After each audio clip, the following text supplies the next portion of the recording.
Let's talk about how to take charge of you. If you're someone that seems to struggle with leading yourself and you wish you could take better care of the things going on inside of you, then, my friend, this video is for you. I know that I'm a treasure. I can do this better. Only build up on the daily. That's the way I'm gonna save me. Angry faces got me set up. I can never let up. Another chance is coming now. I got to get up on that get up. When we take time to become aware, set our intentions, decide who we'd like to be, and organize what's happening on the inside, we can become the life we choose. I use this set of ideas, practices, and resources to become the version of me that I wish to be. And I want that for you as well. I want you to consider this. You do not have a life. You are a life. Modern society can seem to define life as the accumulation of stuff, what we do, what we acquire, what we accomplish, and the legacy that we leave behind. Now, all these are great. They're products of being alive, but they are not life. Life is what is happening right now inside of you. Life is you, and you are it. You are the consciousness that experiences the life process through your physical body. This body that breathes, moves, feels, and gives and receives energy. But the one that experiences all of this is you. You see, taking charge of you is about choosing the way you want to exist on the inside and realizing that you have the power to create yourself that way. Not because you control the life process, but because you can give direction and instruction to yourself, to your mind, your body, your energies. And I encourage you to be the life you choose by actively shaping how you exist inside of yourself. Sometimes it's hard to believe that you can truly be in charge of anything. With so many things that dictate where we place our time, our attention, resources, our energies, trust me, I understand. Growing up, my parents reassured me that I wasn't in control of anything. Not my room, not my things, not my time, and certainly not myself. It wasn't just my parents, though. You see, it was a mindset that was taught to us by the entire community, from parents to teachers to preachers to community officials and administrators, even the police, of course. These were the people that were in charge, and certainly not us, those of us that are growing up. This idea of others being in control became rooted in my subconscious, and that is the way I lived my life, even as an adult, with the awareness that I was not in control of anything, not even myself. And it didn't matter how many leadership positions I held or how many people I influenced over the years or how many events I successfully managed. In my mind, these successes did not belong to me. They were simply a result of me doing what I had been told. But I remember Indian mystic Sadhguru delivering two profound insights that changed my life, changed my perspective. One, he said, even if everything in your life is out of control, at least one thing should be within your control: you. And two, he said, everything inside of you is a combination of chemicals. You are essentially a chemical soup, but you're the one that has the recipe. And if you could make yourself in any way you wanted, wouldn't you make yourself a pleasant experience? I pondered on these statements for a long time.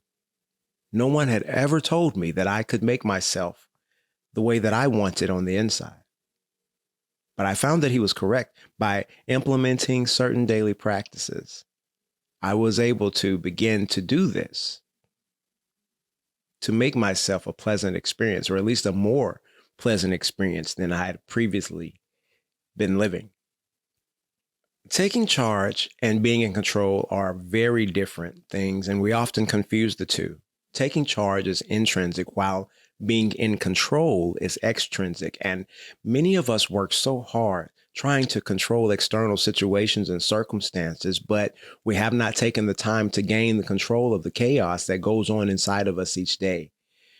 We feel that if we can control something, anything, then life would be better. If we could just manage something, we wouldn't feel so lost and so helpless. So what do? We try to control outcomes and situations. We try to control the decisions and the actions of others. We try to control things at home. We try to control things on the job. We try to control our romantic partners or our children, our friends, our associates. We try to control the narrative or the culture. We try to control the marketplace. All because we will not take charge of the one thing that actually belongs to us, ourselves. See, the greatest battle you will ever have to fight is the war to regain control over your thoughts, your emotions, your energies, and your actions. I get it. Everything and everyone in your life has dictated to you how you should be, who you should be, why you should be. But you have the opportunity now to do some reprogramming. You can be brave. You can become aware and look inside of those overlooked and ignored spaces inside of yourself and investigate yourself and take charge of what's happening on the inside of you. How do I do this, you may ask? Well, let's start with the external approach, right? Because most people, that's how they're going to do it. They're going to tell you to do something externally. So we'll use this approach to create leadership over your mind, your body, your emotions, and your energies.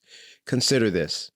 If you practice taking charge of small, simple, personal things now, it will signal to your body to pay attention because leadership is changing. These are a few examples of actions that you can take now to promote transformation. 1, simply wake up a little bit earlier. 2, go for a walk every day, even if it's just 5 minutes. If you already go for a walk, go for a dance. 3, sit on the floor for a couple of moments. 4, spend 2 to 3 minutes just sitting silently and focusing and breathing. 5, swap out your sweet tea for unsweet tea, or your coffee dessert drink for a simple black coffee, or swap all of that out for a water. 6, clean up a space that you usually neglect.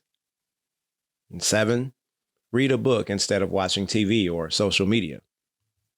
Now, with me giving you those examples, I bet you know some things that you could begin doing right now to interrupt your normal flow. Simple, manageable actions such as these make it easier to feel a sense of leadership over your body. Why? Because positive disruption of your normal routine creates mechanisms for change. Implementing these types of activities on a daily basis creates self-imposed discipline. And though our minds often associate discipline with punishment, proactively and joyfully doing something that you normally avoid will create an association of accomplishment and reward. See, when you realize the person making you is you and you alone, it becomes easier to do difficult things. And as Simon Sinek says, remember your why. Remember the goal. Keep that goal. Keep your why in the forefront of your mind, and it'll help you to continue making these types of changes. Now, if we look at taking charge of yourself from an internal perspective, it is a bit different from pursuing external changes. We cannot see the inside of our mind, body, spirit, energies, and our emotions, but everything is there working on your behalf. How do we know it's there? Because you are here. You have a body with cells, atoms, muscles, and organs constantly pumping blood and oxygen to keep you going. These elements that you have don't need you to tell them how to do their job. They do it every day. What your body needs is a leader that acknowledges and appreciates and instructs it. As the leader of your body, you can do things to strengthen your communication with it. 1, get active, work out. Working out doesn't just mean having to go to the gym. There are many avenues of activities such as yoga, hiking, biking, HIIT training, dancing, basketball, boxing, karate, swimming, and so many other things. The list really does go on and on. Getting active means getting your heart rate up and pushing your muscles. Being active creates a bond between your consciousness and your body that cannot be substituted by anything else. You must get active to develop this relationship. 2, get silent and still. I know you've probably heard people talk about meditating before, right? At this point, it's everywhere. Mindfulness and meditation ads and programs are literally everywhere. There is a reason for this, and it's not just to sell you subscriptions for mindfulness apps. It is because more of the world is realizing the power and the necessity of stillness to calm the mind. Meditation works, plain and simple. Meditation is the practice of sitting in silent reverence with the Creator and understanding that in this time and space, you are connected to all things, and all things are connected to you, including all parts of your body. We live in a don't just stand there, do something culture. But pastor and author Joseph Prince says, don't just do something, stand there. Meaning, take some time to think, to sit, meditate, pray. It always amazes me how much I receive from my meditation practice. I always get more from the Creator than I give. I always walk away feeling more solid, feeling better, and knowing what to do next, even if the next step is patience. 3, journal. My friend, you need to write.